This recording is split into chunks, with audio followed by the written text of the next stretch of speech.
what's up, everybody? How's it going? I'm gonna go ahead and show you guys the. I can't show you the music. A lot of people were kind of downvoting this because of the reason they don't like this anime, and you could tell that people were actually saying the good joke, guys. But can you release actual trailer now? Crunchyroll originals. How about giving the money to the actual studio in Japan instead of funding your fan fiction? For some people, I gotta correct this because originally this is made by a creator known as High Rock. ExArm is sort of a spin-off series that they originally made, and the artist is known as Komi Shinya. He's been known to make Enichi Senai action. Like he's a very good creator of manga. And a lot of people don't know that this person does the shonen when they first started out. Now, this is just the artist. High Rock is the writer. And they have done independent creation for a long while. And I want to defend this because I don't think most people know that it's not an original. It is a independently created manga series. Because I had to do a little bit of research and I had to correct a lot of people on this. It's not an original. It was an independently created series by a guy named a person named High Rock, which is possibly the publisher or the author of the series, because it said they was written by High Rock, which is probably a name for someone that wants to hide their name. It's just a pen name. But looking at the description of this, ExArm is like actually, they had like several sequels. The actual adapted form of EX Vita, which I had to look up EX Vita, and the fact that ExArm is actually a spin-off of the manga. And it was a big surprise researching this a little bit and realizing this. And I can link it down below for you guys to understand what's going on here. The fact that Crunchyroll originals were actually just independent creations by independent creators who wanted to make anime. And I used to recall that they actually released an anime called The Time of Eve, featuring it on simulcast on Crunchyroll. And it was a big surprise too, because I actually liked The Time of Eve. It was actually a really good story, a compelling story about a kid, a guy who it's kind of like boy meets robot girl, and they became involved with each other.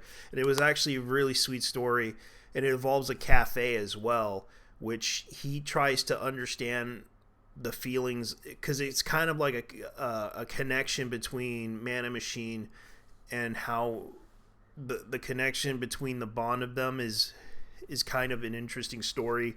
But at the same time, it ended in a cliffhanger, which I was kind of disappointed about, because it was actually a good story.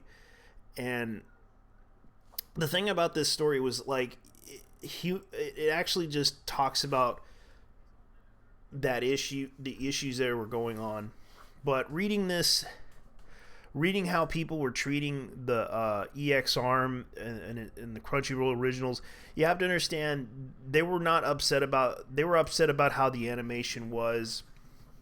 And you can see by the trailer, it didn't look good on the trailer, because you can see what they were trying to do with this anime. And looking at it from the perspective, it kind of has that mix of Ghost in the Shell type of thing.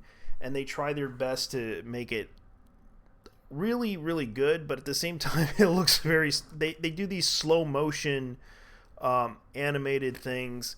Looking at it from the perspective of it, they try so hard with the slow motion thing, and it's a really, really weird animation that they try to do, and it's sort of weird. I think the problem is that it doesn't really appeal to a lot of people looking at ExArm.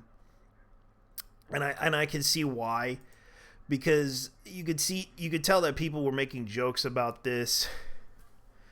But to be honest with you guys, it is an original title, but at the same time, it was actually independently made by a guy named High Rock, which is it's a very popular manga per se, and it also, I think it spawned a visual novel game out of this, and I had to look it up. If I'm wrong, I might have to tell you guys that they actually created a visual novel game out of this, and I believe a lot of the stuff that they done with this, it was nothing new. I was kind of surprised by this, looking up the stuff, the animators.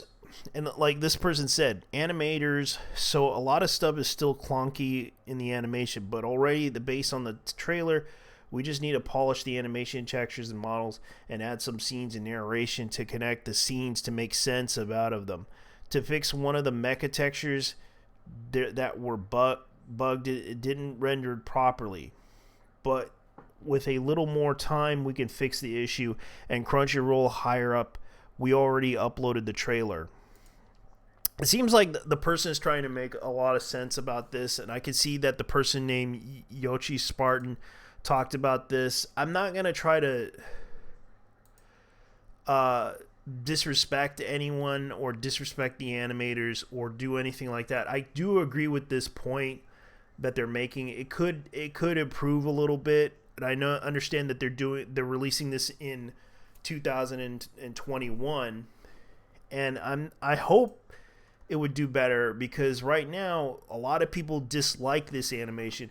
It would have been cool if it was like 2D animation, if they had the budget to create this show, but they decided to put it as a 3D animated series. And I think a lot of people are kind of really not liking it. It doesn't really appeal to people, but I suggest you guys read the manga. You might just like it. I'm not saying you should watch the anime if you feel that it is. I might just buy the first book to see how it is, if I really like it. But I don't know. I wish I had the money, but I have to pay rent, and also do a lot of things. And I'm not going to ask for money or anything like that. All I ask is that you like, subscribe, comment, or dislike. I would appreciate it if you give me feedback on this, because I have to go. So take care. You guys have a nice day. Bye-bye. Because I got to go.